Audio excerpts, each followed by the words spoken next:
Measurement instrument, उस instrument का, जैसे इससे पहले हम लोगों ने बताया ना कि vernier caliper, screw gauge, meter scale का अपना अपना एक लिमिट होता है कि यहाँ तक ही वो लोग सिर्फ माप सकते हैं। जैसे हम लोग देखे थे कि वर्नियर कैलिपर जो है कितना तक का माप सकता है ना, और स्क्रू गेज कितना तक का माप सकता है। ये चीज़ हम लोग अलग अलग देखे थे अलग अलग डिवाइस के केस में, कि वर्नियर कैलिपर जो है वो माप सकता था 10⁻⁴ मीटर तक के एक्यूरेसी को। स्क्रू गेज जो है एंड स्फेरोमीटर जो है वो लोग को माप सकते थे 10⁻⁵ मीटर से कम के एक्यूरेसी को। और उसी तरीके से मीटर स्केल जो है वो 10⁻³ मीटर से 10⁻² तक के एक्यूरेसी को सिर्फ और सिर्फ माप सकता था। तो यही चीज़ को यहाँ पर बोला गया है, लिमिट और रिजोल्यूशन होता है एक्यूरेसी का। एक्यूरेसी कहता है कि accuracy in the measurement depend upon the several factor including the limit और the resolution of the measuring instrument. उस मेजरिंग इंस्ट्रूमेंट का जो है लिमिट कितना है, मापने का लिमिट कितना है, उस पर भी निर्भर करता है। एग्जाम्पल में देखिए कि एक true value of a certain length है 3.678 सेंटीमीटर। तो एक एक्सपेरिमेंट में कहता है कि using a measuring in instrument of resolution 0.1 centimetre. तो एक इंस्ट्रूमेंट की सहायता से सेम लेंथ को जब मापा गया तो उसका अपना रिजोल्यूशन कितना था, 0.1 सेंटीमीटर था, ठीक है ना, उस इंस्ट्रूमेंट का, जिससे इस लेंथ को 3.678 सेंटीमीटर को मापा जा रहा था जिस इंस्ट्रूमेंट से, उसका अपना रिजोल्यूशन था 0.1 सेंटीमीटर, ठीक है ना। तो ऐसी स्थिति में मेजर्ड वैल्यू जो है वो क्या पाया गया, 3.5 सेंटीमीटर पाया गया, 3.5 सेंटीमीटर पाया गया। अनदर एक्सपेरिमेंट में उसी इंस्ट्रूमेंट का इस्तेमाल करते हुए जिसका अपना रिजोल्यूशन लिमिट जो क्या था 0.01 सेंटीमीटर से बड़ा था, जब इस लेंथ को मापा जाता है तो वो कितना 3.38 सेंटीमीटर। अब ध्यान देने योग्य बात यह है कि एक एक्सपेरिमेंट में कितना 3.5 सेंटीमीटर, दूसरे में 3.38 सेंटीमीटर। तो कहता है पहला मेजरमेंट जो है ये 3.5 वाला वो ज़्यादा एक्यूरेट है क्योंकि ये ट्रू वैल्यू के ज़्यादा करीब है, ठीक है ना। The first measurement has more accuracy because it is क्या, क्लोजर टू ट्रू वैल्यू के ज़्यादा करीब है। यहाँ पे देखिए एक्यूरेसी की कुछ लाइन हैं जिनको समझना बहुत ज़रूरी है। कहता है कि वो तो समझ लिए कि ट्रू वैल्यू के ज़्यादा करीब जो रहेगा वही जो है ज़्यादा एक्यूरेट भी होगा, जबकि दूसरा मेजरमेंट के बारे में बोलता है कि वो लेस एक्यूरेट था लेकिन प्रिसीजन उसका ज़्यादा था। कैसे प्रिसीजन ज़्यादा था, प्रिसीजन कहने का मतलब है कि वो जो है ट्रू वैल्यू के ज़्यादा करीब था। देखिए यहाँ पे देखिए कोई बताया था मैंने वहाँ केमिस्ट्री में चैप्टर नंबर 1, उसका लिंक मैं नीचे दे दूँगा डिस्क्रिप्शन में, कि प्रिसीजन होता क्या है। Precision is also a form of accuracy, ठीक है ना, but less it measure the less accuracy, it's limit is less than the accuracy, है ना। तो बोलता है कि वहाँ पर कोई तीरंदाज है और वो आर्चरी ग्राउंड में है और प्रैक्टिस में यहाँ पे कार्डबोर्ड में एक सर्किल बना, सर्किल के बीच में एक पॉइंट है और उस तीरंदाज को इस पॉइंट में हमेशा अपने तीर को मारना। अगर इस पॉइंट में तीर को मार दिया तो वो बहुत एक्यूरेट है, 100% एक्यूरेट है।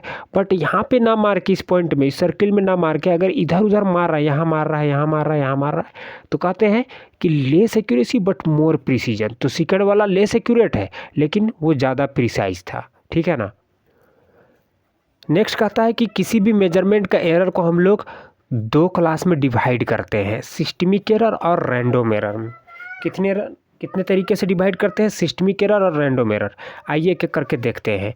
सिस्टमिक एरर क्या बोलता है कि ये सिस्टम में गड़बड़ी की वजह से क्रिएट होता है, अराइज होता है। अराइज कहता है those error tends to be in one direction, ये वन डायरेक्शन में होता है और आइदर पॉजिटिव भी हो सकता है, नेगेटिव भी हो सकता है।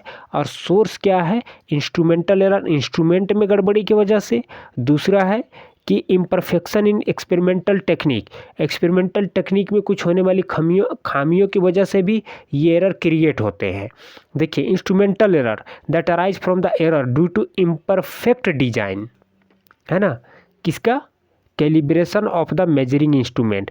अब उस इंस्ट्रूमेंट का कुछ डिजाइन ही ऐसा किया गया है कि जब भी उसे हम लोग एरर मापने की कोशिश कर रहे हैं तो कुछ ना कुछ उसमें जो है ना वो गड़बड़ी हो ही जा रहा है। तो एक तो ये कारण हो गया कि इंस्ट्रूमेंट में गड़बड़ी, डिजाइन में गड़बड़ी। और इंस्ट्रूमेंटल एरर के अंदर ही आता है जीरो एरर। है ना। अब ये जीरो एरर भी वही इंस्ट्रूमेंट दिखला रहा है। एग्जाम्पल में देखिए कि टेम्परेचर है किसका, एक थर्मामीटर का टेम्परेचर है जो कि इनएडिक्वेटली कैलिब्रेट कर रहा है, 104 डिग्री को रीड कर रहा है, 104 डिग्री सेल्सियस को, किसमें, स्टैंडर्ड टेम्परेचर प्रेशर में। लेकिन उसको एक्चुअली में रीड कितना करना था, 100 डिग्री ही रीड करना था, बट यहाँ पे 4 डिग्री बढ़ रहा है, 4 डिग्री सेल्सियस। तो कहीं ना कहीं थर्मोमीटर पर ही कुछ इसका गड़बड़ी हो रहा है, जिसकी वजह से ये जो 4 डिग्री का कैलिब्रेशन पाया जा रहा है वो यहाँ पे हो रहा है।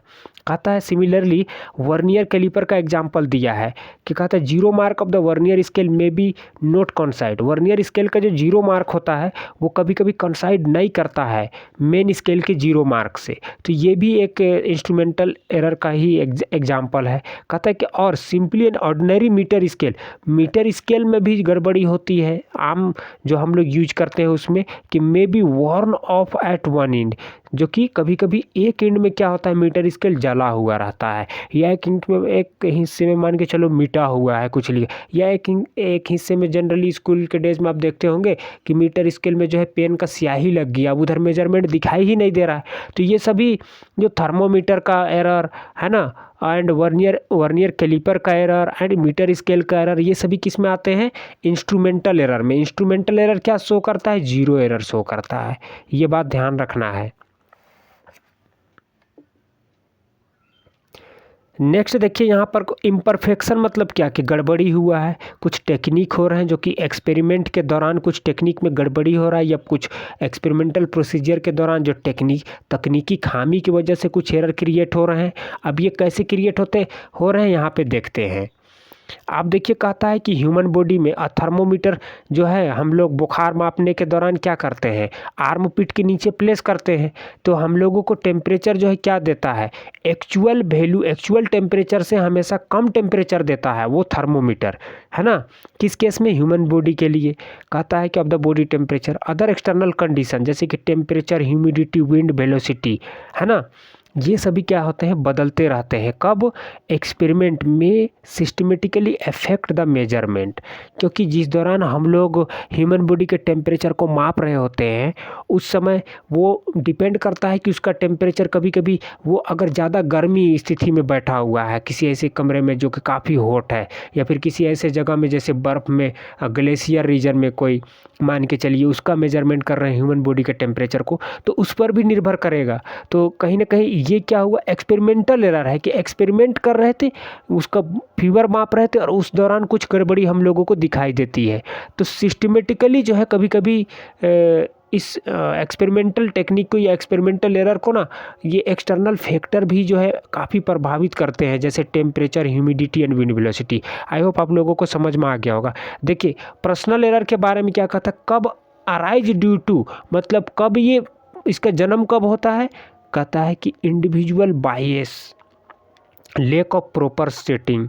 कहता है कि कब पर्सनल एरर, कि कोई आदमी मान के चलिए इधर माप रहा है 10 केजी 1 ग्राम, उधर माप दिया 10 केजी 2 ग्राम, तो बायस नहीं है वो, मतलब बराबरी का माप तोल नहीं कर रहा है, तो उसके वजह से भी पर्सनल एरर जो है व्यक्ति की अपनी गड़बड़ी की वजह से भी क्रिएट हो सकती है, या फिर सेट ही कुछ ऐसा किया गया है उस व्यक्ति ने, मान के चलिए दुकान में आप लोग देखते होंगे कि कुछ मतलब वेट मेजरिंग डिवाइस है, वहाँ पर मान के चलो कि कुछ ऐसा नीचे कुछ सेटिंग है जो कस्टमर को नहीं दिख रहा है, जिसको दुकानदार ने, शॉपकीपर ने पहले से क्या कर दिया, सेट कर दिया है।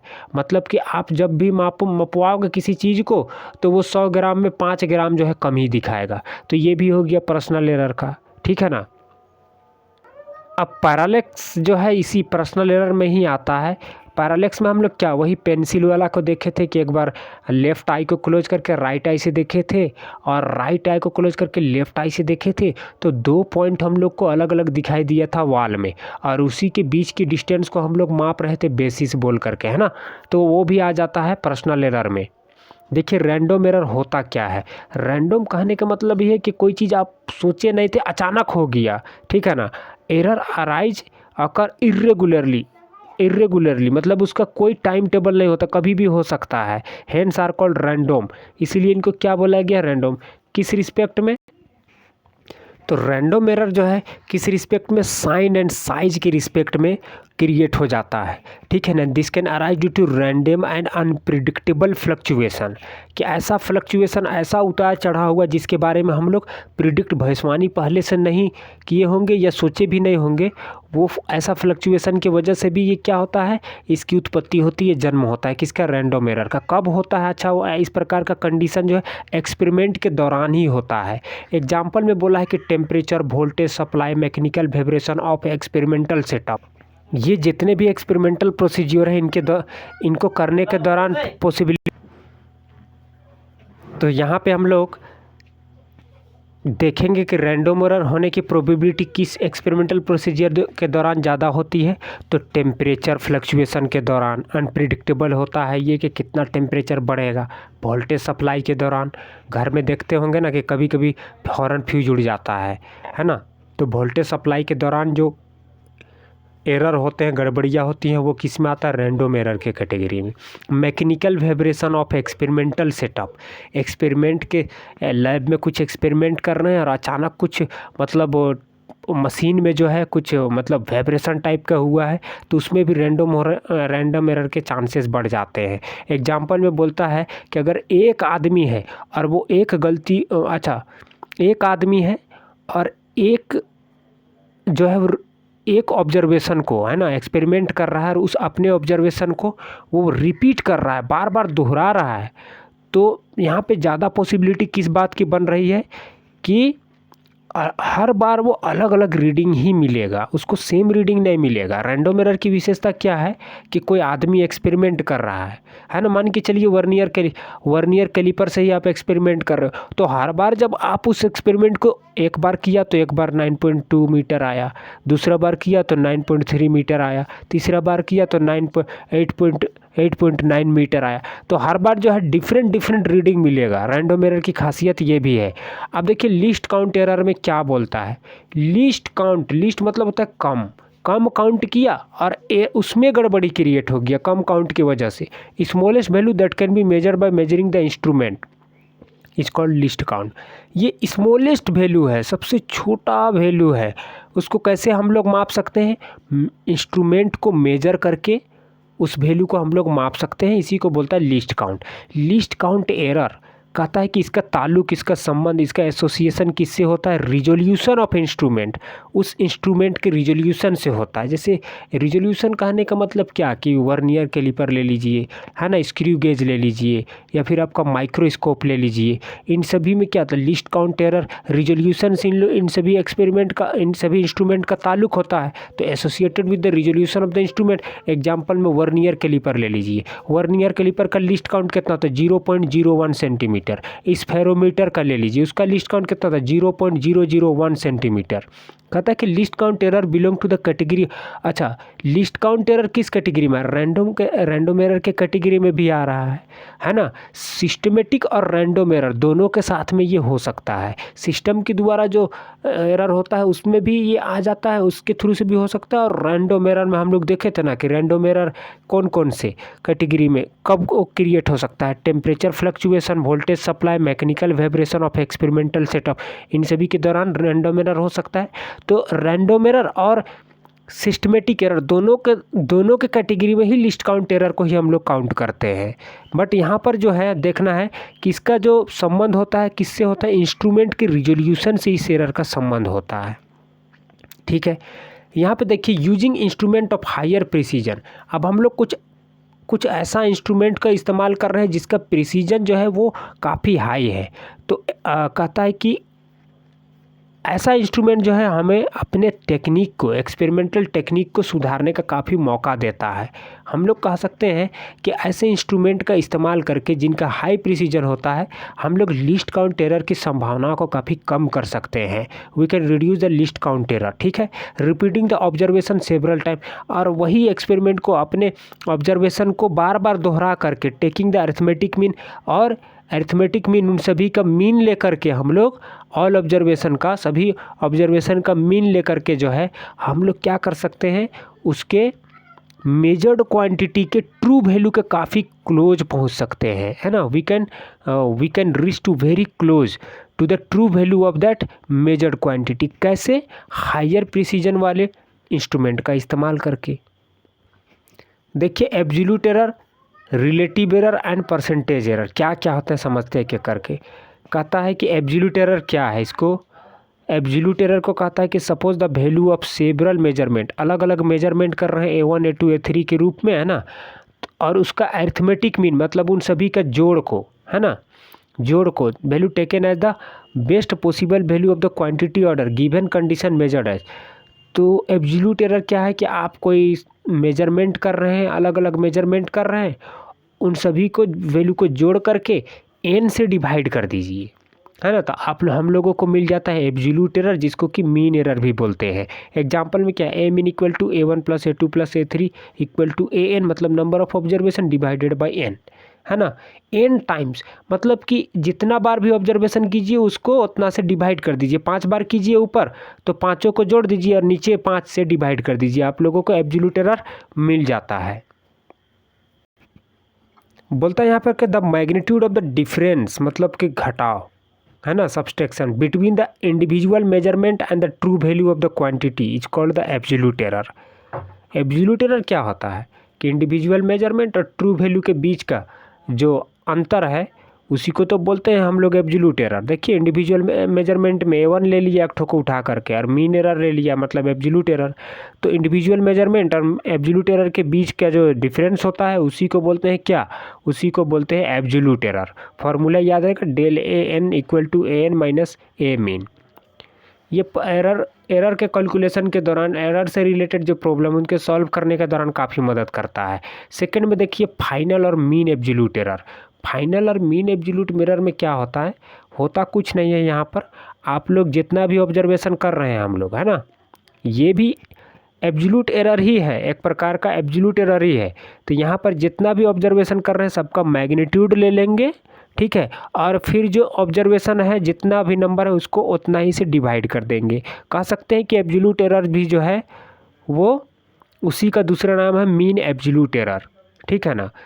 कहने का मतलब है कि ऑब्जर्वेशन को घटाया या बढ़ाया भी जा सकता है जो आप ऑब्जर्वेशन कर रहे हो।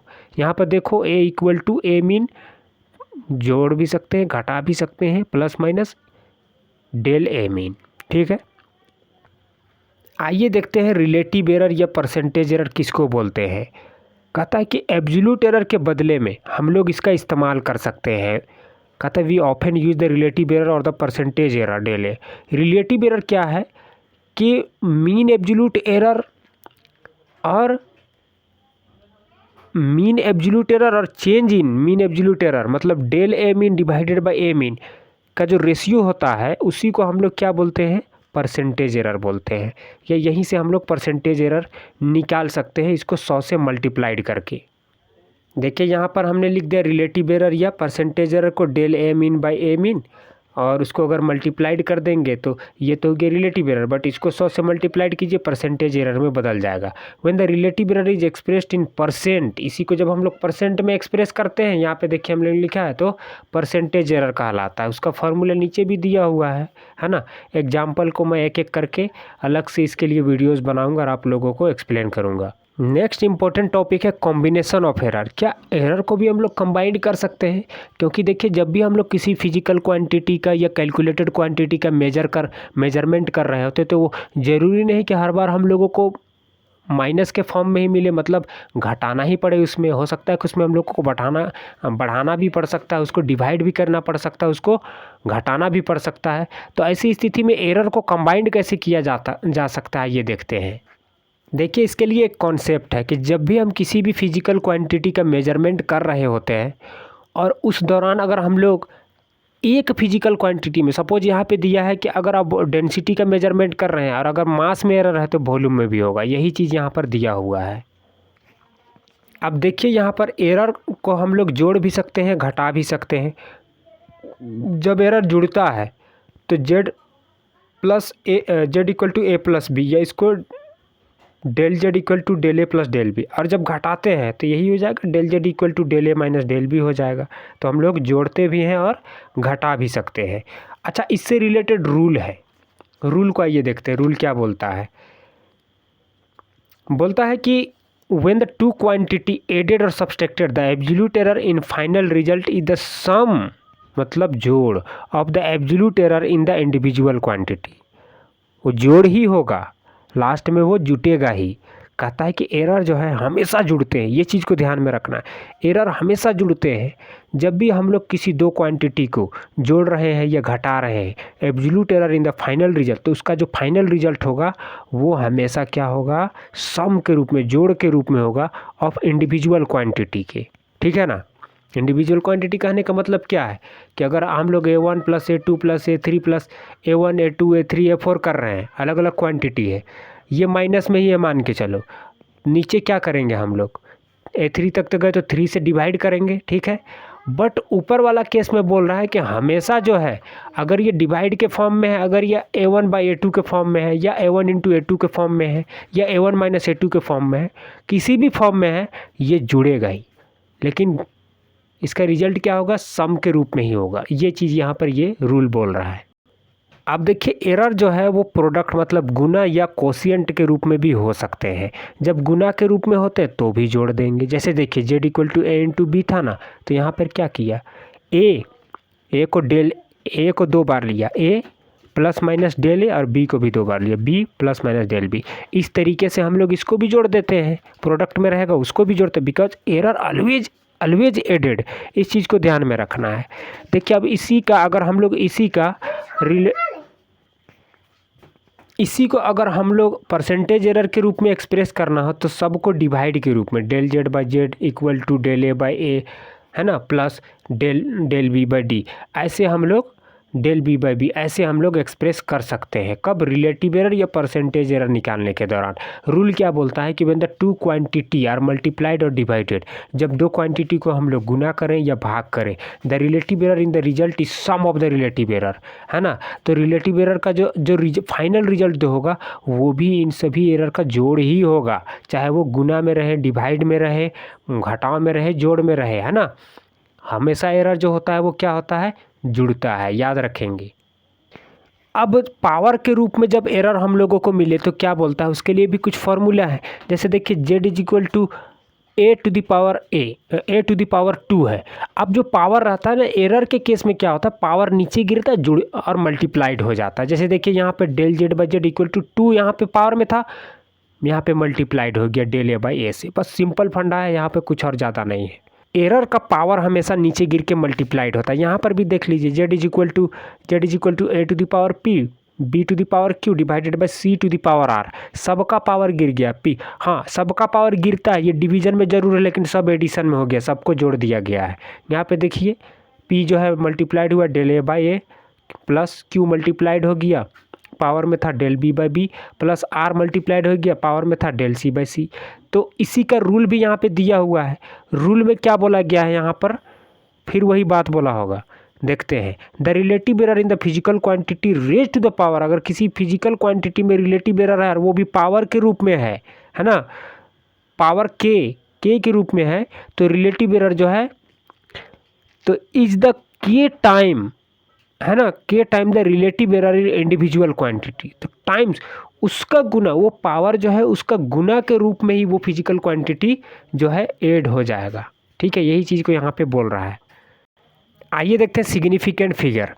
सिग्निफिकेंट फिगर के बारे में समझते हैं। हालांकि इसके बारे में मैंने chemistry class 11 some basic concept of chemistry में भी आप लोग को पता है, जल्दी जल्दी देख लेते हैं। कहता है कि हर मेजरमेंट में कुछ न कुछ एरर होता ही होता है। कहता है कि normally reported result of measurement और number that include all the digit in the number that are known. कहता है कि reliably plus the first uncertain digit, क्या होता है, रिलायबल होते हैं, all the digit in the number are known reliably plus first digit that is uncertain. कहता है कि जितना भी मेजरमेंट हम लोग करते हैं फिजिकल क्वांटिटी में, उसमें कुछ सर्टेन डिजिट होते हैं जिन पर हम लोगों को कॉन्फिडेंट होता है, और कुछ अनसर्टेन डिजिट होता है जिनके बारे में हम लोगों को डाउट होता है, कन्फ्यूजन होता है कि भाई 5 किलो 200 ग्राम है कि 5 किलो 1 ग्राम है कि 5 किलो 2 ग्राम। 5 किलो तो सर्टेन है कि 5 किलो ही है, बट कितना ग्राम है ना, उसमें हम लोगों को क्या रहता है कि कुछ अनसर्टेनिटी रहता है, डाउट रहता है। वही चीज़ को ये यहाँ पे बोल रहा है। देखिए कुछ रूल हैं सिग्निफिकेंट फिगर से, है ना, उसको जल्दी जल्दी हम लोग देख लेते हैं। First uncertain digit are known as significant digit. ठीक है, समझ में आ गया कि पहला जो जो डिजिट जिसके बारे में हम लोग को कॉन्फिडेंट होता है, जिस नंबर के बारे में, सिग्निफिकेंट डिजिट है या सिग्निफिकेंट फिगर भी बोलते हैं। जैसे कि कहता है कि यहाँ पे 1.62 एक पेंडुलम जो है, सिंपल पेंडुलम दिखला रहा है क्या, 1.62 सेकेंड दिखला रहा है। तो यहाँ पे देखिए 1 और 6 जो वैल्यू है वो रिलायबल है कि हाँ 1.6 जो है वो सेकेंड है, 1.6 सेकेंड है, मतलब एक मिनट और 60 सेकेंड तो है ही है। बट यहाँ पे 2 में हम लोगों को डाउट है कि ये 2 1 है कि 3 है कि क्या है, तो इसी को बोलते हैं ये अनरिलायबल है, अनसर्टेन डिजिट है। कहता है कि इसको अगर सिग्निफिकेंट फिगर के रूप में हम लोगों को देखना पड़े तो क्योंकि यहाँ पे कोई जीरो नहीं है, पॉइंट से पहले कोई जीरो नहीं है, पॉइंट के बाद भी कोई जीरो नहीं है, तो ऐसी स्थिति में 3 सिग्निफिकेंट फिगर हो जाएगा। सिमिलरली यहाँ पर कुछ और एग्जांपल दिया है। यहाँ पे बोलता है इस केस में भी कोई zero, no zero between the non, all are non zero digit, so 4 significant figure हो जाएगा। यहाँ पे देखिए 287 जो है यहाँ पे क्या है, सर्टेन है, जबकि 5 जो है अनसर्टेन डिजिट है। ठीक है ना। देखिए कुछ रूल है सिग्निफिकेंट फिगर को हम लोगों को डिटरमाइन करने की, कि कोई भी नंबर या कैलकुलेटेड क्वांटिटी फिजिक्स में दे दिया, अब आप लोगों को बोल देगा कि सिग्निफिकेंट फिगर के रूप में इसको दिखलाइए, तो कैसे दिखाइएगा। कुछ रूल है, वो रूल को याद रखेंगे, दिमाग में रखेंगे, बस हो जाएगा। बोलते significant figure depend upon the least count measuring instrument. हमेशा किस पर डिपेंड करते हैं, लीस्ट काउंट ऑफ मेजरिंग। जिस डिवाइस से हम लोग माप रहे हैं उसका लीस्ट काउंट, मतलब उसमें कम से कम एरर होने की पॉसिबिलिटी कितनी है, उस पर निर्भर करता है। A choice of change of different unit does not change the number of significant figure. कहता है कि आप अपने मन से अगर अलग अलग यूनिट बदल रहे हैं, है ना, तो उसका मतलब ये नहीं हुआ कि सिग्निफिकेंट फिगर भी बदल जा रहा है। जैसे मान के चलिए आप लोग 112 किलो ले रहे हैं, 112 किलो, कभी 113 किलो, कभी 114 किलो, तो आपका जो डिफरेंट यूनिट तो बदल रहा है, बट सिग्निफिकेंट फिगर सब में 3 ही है। कहने का मतलब यहाँ पे ये है। ठीक है ना, तो वो नहीं बदलता है, किसका, अपने चॉइस के साथ में सिग्निफिकेंट फिगर नहीं बदलता है, नंबर सिग्निफिकेंट फिगर और द फिगर इन मेजरमेंट। ठीक है, एग्जांपल के तौर पर देखिए 2.308 सेंटीमीटर के पास 4 सिग्निफिकेंट डिजिट है। अगर हम लोग इसको 0.02308 मीटर ले लें, या 23.08 ले ले, या फिर मिलीमीटर में, या फिर 23080 माइक्रोमीटर में ले ले, तो इन सभी का 4 सिग्निफिकेंट फिगर ही होगा। इसका सिग्निफिकेंट फिगर जो है उस पर कोई भी प्रभाव नहीं पड़ा हम लोगों के द्वारा लिए गए, यानी कि यूनिट में बदलाव का इनके ऊपर में, इन चारों के ऊपर में कोई इफेक्ट नहीं पड़ा है। तो है इन सभी चारों के 4 सिग्निफिकेंट फिगर ही होंगे। अब ये जो है रूल जो है वो एग्जाम्पल के माध्यम से समझाया गया। आइए देखते हैं। जितने भी नॉन जीरो डिजिट हैं 1 2 3 4 5, है ना, ये सभी क्या सिग्निफिकेंट फिगर है। जैसे 1 2 3 1 2 5 7 में 4 सिग्निफिकेंट फिगर है। All zero between non zero, अगर 2 नॉन जीरो डिजिट के बीच में, जैसे 1 और 2 के बीच में एगो जीरो है, ठीक है, तो सिग्निफिकेंट फिगर 3 होगा। जैसे देखिए 27065, यहाँ पर देखिए 2 7 के बीच में जीरो, 6 5 के बीच में जीरो ना, तो 2 नॉन जीरो डिजिट के बीच में क्या है, जीरो है, तो यहाँ 5 सिग्निफिकेंट फिगर, मतलब ये भी सिग्निफिकेंट में काउंट हो जाएगा।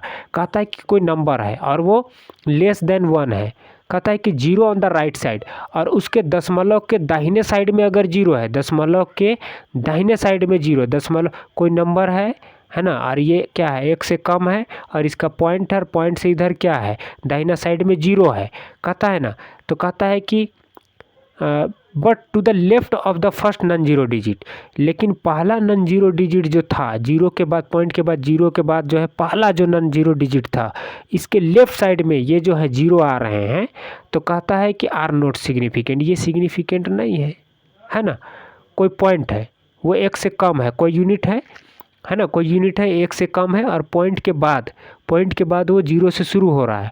बट वहाँ पे गौर करने की बात यह है कि उसका जो पहला नॉन जीरो डिजिट था उसका लेफ्ट साइड में जीरो आ रहा है, अगर तो वो जीरो जो है सिग्निफिकेंट फिगर में उसका काउंट नहीं होगा। रिजल्ट यहाँ पर देखिए, लेफ्ट साइड में यहाँ से 2 से किधर 3 जीरो, 2 जीरो थे, काउंट नहीं हुए, सिर्फ यहाँ पर 4 सिग्निफिकेंट फिगर। कहता है कि टर्मिनल जीरो या ट्रेलिंग जीरो, कहने का मतलब कोई पॉइंट के लास्ट में, टेल में, लास्ट में, जैसे 200 के लास्ट में, 1200 के लास्ट में 2 जीरो, 10 के लास्ट में एक जीरो, वो सिग्निफिकेंट फिगर नहीं काउंट होते हैं। जैसे देखिए यहाँ पर सिग्निफिकेंट फिगर में वो काउंट नहीं होते हैं। कैसे देखिए 1 2 3 में 2 जीरो लगा हुआ है, तो यहाँ पर सिर्फ 3 सिग्निफिकेंट फिगर ही होगा। तो ये थे 4 रूल, ये ध्यान रखना है। और एक रूल है, बोलता है यहाँ पर ट्रेलिंग जीरो कोई नंबर में है लेकिन डेसिमल पॉइंट जो है, अगर डेसिमल पॉइंट में है, ट्रेलिंग जीरो है, ट्रेलिंग जीरो तो है इसके लास्ट में, टेल में जीरो है, लेकिन यहाँ पर डेसिमल पॉइंट है तो सब सिग्निफिकेंट फिगर में काउंट होगा। जैसे यहाँ पर देखिए 3 के बाद पॉइंट है और यहाँ पर 5 के बाद ट्रेलिंग जीरो, तो 4 सिग्निफिकेंट फिगर। यहाँ पर 0 के बाद 0 है ना, पॉइंट है ना, 0 के बाद पॉइंट है और फिर यहाँ पर 0 6 9 0 0, तो यहाँ पर कितना, तो यहाँ पर 5 सिग्निफिकेंट फिगर हो जाएगा। ठीक है ना, है 4 सिग्निफिकेंट फिगर। अच्छा यहाँ पर भी 4 सिग्निफिकेंट फिगर ही होगा। अच्छा हम लोग ट्रेलिंग जीरो की बात कर रहे हैं ना, तो यहाँ पर 4 सिग्निफिकेंट फिगर होगा, यहाँ पर 4 दोनों में 4 सिग्निफिकेंट फिगर होगा। ठीक है, इसी को कुछ एग्जाम्पल उदाहरण के साथ में समझाया गया और ज़्यादा कुछ है नहीं। 4.700 को मीटर में हम लोग इतना लिख सकते हैं, सेंटीमीटर में, मिलीमीटर में 4700 और किलोमीटर में 0.00470 लिख सकते हैं। कहता है कि इन सभी के पास जो है 4 सिग्निफिकेंट फिगर है, 4, यहाँ पर भी देखिए 4, यहाँ पर भी 4, यहाँ पर भी 4 ही है। ट्रेलिंग जीरो के केस में ऐसा होगा ना। फिर कहता है कि एक और है कि कहता है कि कई बार जो है एम्बिग्विटीज हो जाते हैं, गलतियां हो जाती है डिटरमाइंड द सिग्निफिकेंट फिगर को डिटरमाइंड करने में। तो इनको, इन गलतियों से बचने का या इन्हें दूर करने का, रिमूव करने का बेस्ट मेथड क्या है कि साइंटिफिक नोटेशन ले लीजिए। ठीक है ना, साइंटिफिक नोटेशन के मतलब होता है कि 10 का पावर, फार्मूला देखिए वो a = 10⁻⁵ b क्या है, नंबर ऑफ जीरो है ना, और a क्या है, यहाँ पर डिजिट है। ठीक, 1 to 9.9 के बीच में ये होता है। तो पावर जो होता है b का वो 10 होता है ऑर्डर। इसी को अब यहाँ पे जो लगता है ना पावर, जैसे 10⁻², तो इसका ऑर्डर ऑफ मैग्नीट्यूड 2 हो जाएगा। अगर 3 तो 3, ऑर्डर ऑफ मैग्नीट्यूड 3 हो जाएगा। वही चीज़ को यहाँ पर ये लोग एग्जाम्पल से समझा दिया है। यहाँ पर देखिए 10⁻7 में मैग्नीट्यूड 7, 10⁻10 में मैग्नीट्यूड 10⁻10 मीटर, इसी प्रकार से। और वैसा कुछ ज़्यादा इम्पोर्टेंट है नहीं। यहाँ पे नेक्स्ट देखिए बोल रहा है कि zero appearing in the base number in scientific notation और सिग्निफिकेंट फिगर। अगर बेस नंबर में जीरो हम लोगों को दिखाई दे रहा है साइंटिफिक नोटेशन में, तो वो क्या होंगे, वो